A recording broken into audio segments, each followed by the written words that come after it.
Retired वकार हसन साहब इस मामले पर ज्वाइन कर चुके हैं, उन्हें उनसे बात करेंगे। वकार साहब, बहुत शुक्रिया वक्त देने के लिए। कहिएगा ओवरऑल सिचुएशन पे सबसे पहले तो बताइएगा इसका अहाता किस तरह से करेंगे, और सेकंड ये कि जो वाना कैडेट कॉलेज है जिस तरह से पूरी इमारत खाली करवा ली गई है, बाहिफाजत तरीके से ऑपरेशन मुकम्मल किया गया है, यकीनी तौर पर काबिल तहसीन है। जी बिल्कुल, अभी पाकिस्तान पे दो तरफा अटैक की एफर्ट हो रही है और इसमें आपने देखा है कि भारत के अंदर भी एक फॉल फ्लैग चल रहा है और साथ अभी जो ख्वारिज हैं, चाहे वो टीटीए हो टीटीपी हो, ये लोग जो है अपना दरपे हैं। लेकिन इंशाल्लाह इनको शिकस्त होगी और आई थिंक वाना ऑपरेशन जो है बड़ी सक्सेसफुली मुकम्मल हुआ और बाकी आपने देखा इस्लामाबाद को भी टारगेट किया गया है। तो मेरे ख्याल में जो ख्वारिज की रजीम है उसके आखिरी दिन है, मेरी असेसमेंट में 6 महीने से ज्यादा नहीं चलेगी अनलेस के लोग अपने वेज मेंड करते हैं, बिकॉज विद इन अफगानिस्तान बहुत ज्यादा रिजेंटमेंट है। चाहे इसमें अफगान खवातीन है 2 करोड़ जो बंद है, उसके अलावा जो उज़्बेक है कम्युनिटी है, ताजिकिस्तान पश्तून कम्युनिटी खुश नहीं है। ये अगर 50-60 हजार तालिबान के गुंडे वहां पे फिर रहे हैं और समझते हैं दे आर कंट्रोलिंग अफगानिस्तान, तो मेरा गलतफहमी है। रीजन पूरा इनसे परेशान है, चाहे वो टर्की हो, चाहे वो मिडल ईस्ट हो, ईरान है, सेंट्रल एशिया है। तो मेरे ख्याल में अभी इनके आखिरी दिन है। हाँ, अगर ये अपने वेज मेंड करते हैं तो शायद इसमें कुछ सिचुएशन इनके लिए बेहतर हो सके। अच्छा, ये जो मुज़ाकरात जारी हैं, जो डायलॉग की कोशिश की जा रही है पाकिस्तान की जानिब से और सालिसों की जानिब से, इसको कहाँ जाता देख रहे हैं इस सिचुएशन के बाद? जी मेरे ख्याल में तो मुज़ाकरात में कम से कम जो होस्ट है उनको बड़ा क्लियर हो गया है। तुर्किया, हम लोग यहाँ पे खुद ने बड़ा क्लोजली उसको फॉलो किया है, बिकॉज तुर्किया के अभी एक हाई पावर डेलीगेशन भी पाकिस्तान आ रहा है जिसमें इनके वज़ीर दिफा हैं, वज़ीर खारजा हैं और इसके अलावा इंटेलिजेंस चीफ हैं। कतर, मिडल ईस्ट सारा अंडरस्टैंड करता है, बिकॉज आजकल टेररिज्म को आप इस तरह छुपा नहीं सकते। बड़ी क्लियर एविडेंस उनके सामने रखी गई थी और अभी शायद एक लास्ट एफर्ट है कि अगर ये बिहेव करते हैं और अगर डिप्लोमेटिकली समझ जाते हैं, otherwise they have all to lose. Definitely Afghan अवाम और रजीम में बहुत फर्क है, बिकॉज अफगान अवाम बिल्कुल इस तरह की रजीम को नहीं चाहते। यहाँ भी जितने भी दोस्त हैं अफगान जो हैं बाहर पढ़ रहे हैं, वो भी चाहते हैं कि वो वापस जाए, कहते हैं इस हालात में हम जा नहीं सकते बिकॉज बहुत ज्यादा प्रेशर है। सही। वकार हसन साहब, क्या समझते हैं कौन से मजीद ऐसे ममालिक हैं? देखिए, अमेरिका की जानिब से, ट्रम्प की जानिब से तो बार बार कहा जा रहा है, पाकिस्तान की फील्ड मार्शल की तारीफ की जा रही है, उनको सराहा जा रहा है, लेकिन उसके बावजूद हम देखते हैं कि सारे बड़े माहदे वो इंडिया के साथ भी करते हैं। आप नहीं समझते कि अब ये वो वक्त है कि इंडिया पर, भारत पर अब सैंक्शंस लगाई जानी चाहिए, क्योंकि इंटरनेशनली तो इसको किसी तरह से एक्सेप्टेंस नहीं मिल रही है? कि भारत इससे सीरियसली आइसोलेटेड है। वो ट्रम्प साहब ने अगर लेट्स से अमेरिकन गवर्नमेंट ने किया भी, ये तो पुराना एक मुआहदा है जो लॉजिस्टिक्स से रिलेटेड है और उसमें 10 साल के बाद रिन्यू होता है, तो उसको रिन्यू किया गया। और अदरवाइज अगर टेररिस्ट का मामला देख लें, बाकी जो भारतीय नजात लोगों के साथ किया जा रहा है अमेरिका में, तो एक आई वुड से काफी टेंशन है।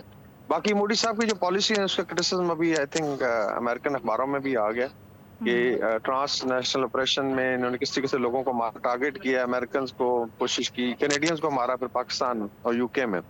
तो मेरे ख्याल में इस वक्त हाईली आइसोलेटेड है।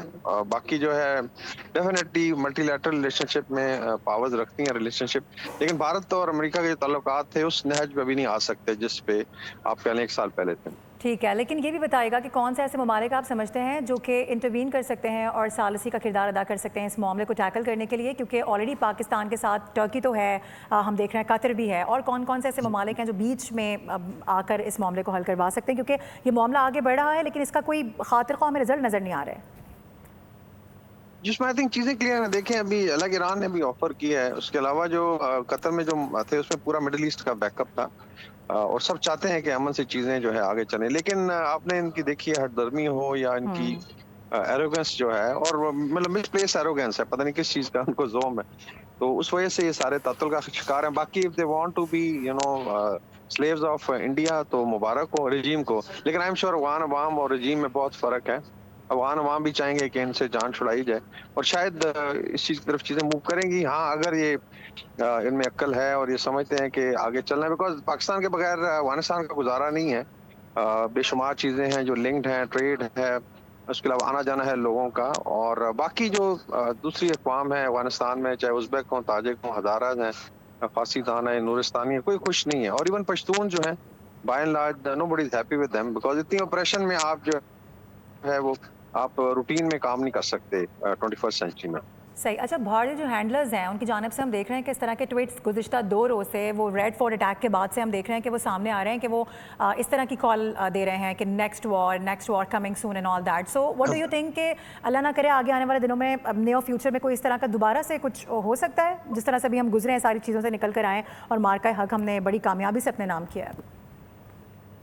जी, अगर वो ट्राई करना चाहते हैं तो वो कर सकते हैं, लेकिन देखिए इसके अंदर काफी इंटरनेशनल गारंटीज थी। Nobody wants मिसचिफ just because of के भारत के अपने अगर अंदरूनी मसाइल हैं। अभी ये जो धमाका भी, उसमें काफी क्वेश्चन उठा रही है पोजीशन कि वाई बिहार के सेकंड फेज ऑफ इलेक्शन से एक दिन पहले, it's a right. False flag.